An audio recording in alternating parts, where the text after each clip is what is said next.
If your four-wheeler does this, for you military folks, that is a no-go. For you Spanish students, that would be no bueno. And for you very impatient people that just want to get out there and ride, that would be, what in the actual fuck? Whoa, settle down, big guy. It's not that real. This takes about 5 minutes and costs about $10 as of the making of this video.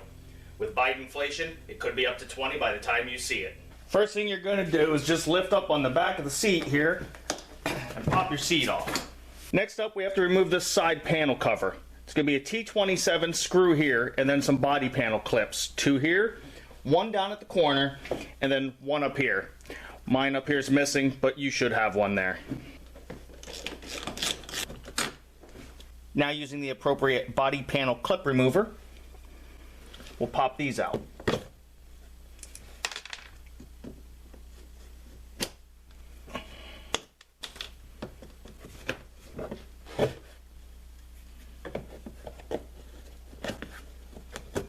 Once you have all those out, you can go ahead and pull this panel off, and you'll see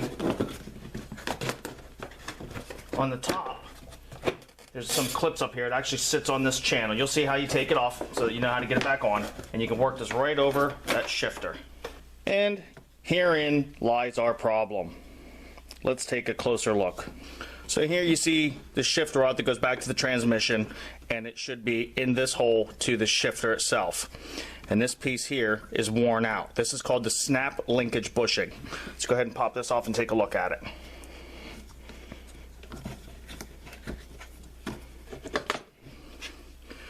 So that's what it does. Now there should be 4 arms on here, and you can see we're down to about 1.5 arms. Here's what the new one looks like in comparison. So to replace this, it's real simple. You want to put this piece in the shift arm first. If we put the rod on here, in here first, it's going to make these tabs harder to push in, and we could risk breaking one or trimming off some of this plastic and not have as tight a fit. So go ahead and insert that in there. Now we'll put the shifter linkage in there, and you may have to use a little force and wiggle back and forth to get it all the way in. Once you see that flush with the other side, we can rotate this around. Just wiggle back and forth there to work it around, and then you can slip it down over and lock it in. There we go. And that's all there is to it. I'm not a real big fan of this setup because Polarises do seem to shift pretty hard, and this is only plastic, but you'll see what's going on in there now. And once you get into the gear that you want to stop there. If you keep trying to go any farther than you need to, you just bend this rod and put extra torque on this plastic bushing. So you want to pay attention to what gear you're in and stop when you get there. So another possibility that could be wrong with the shifter besides this piece is if you follow this rod to the other end, you have what they call a shifter bell crank, this silver piece right here. And right here's the new one, and you'll see it has teeth here, and these teeth can get stripped out from time to time, and so then this needs replaced. And there'll be a link in the video description down below on this part as well. So to get to that, you'll have a few more tabs you have to remove here. We'll have a body clip here, and we're going to have these 2 body clips right here that'll need to come out. And it looks like we can let that one there. We just have to remove the bottom 2, and this will fold down enough to access both of these nuts. So to remove the shifter bell crank, you have a 10mm nut here, and then we also have the 10mm bolt head on the back we have to hold.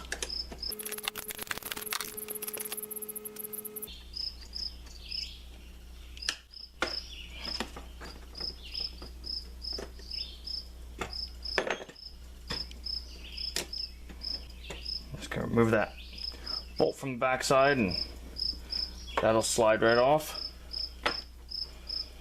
And then we have a 1/2-inch nut here that needs removed. And it'll shift on you.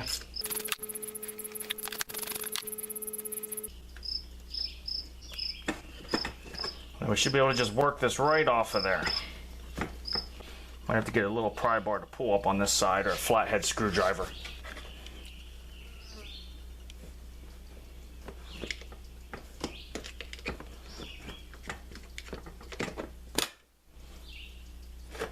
Now I don't know if it's by design or if they just got lucky on this one. I don't know if they were this smart when they built the thing or not.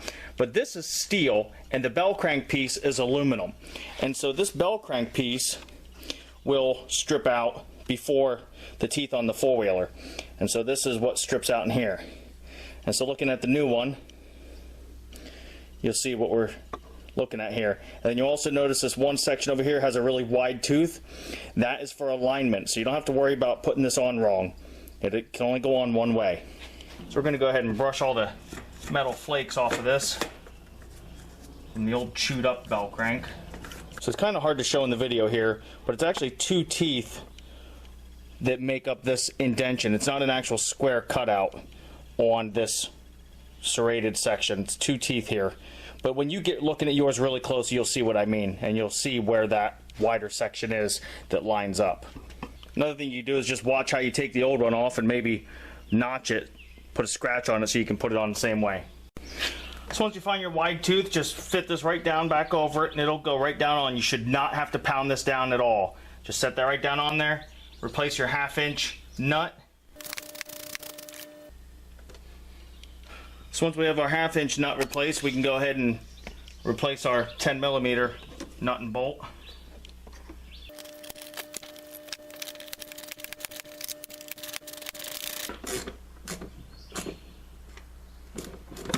And that's all there is to replacing the bell crank. And so between these two components, that's all there is to fixing your shifter when it goes all loose on you and doesn't shift anymore. Now it doesn't hurt to throw some WD-40 back here on this pivot points and run it through a few times just to give that some extra lubrication. But now reassembling is just as simple. Go ahead and put your side panel on. You'll have some tabs up here that we're going to line up with that front edge.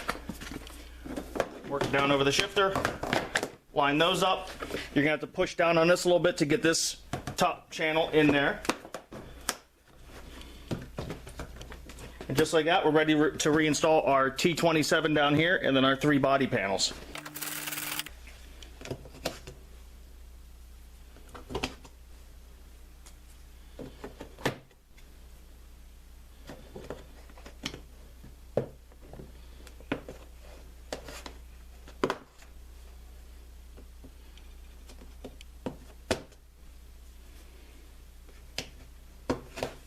Reinstall your seat. Make sure you put that front down under these pieces up there.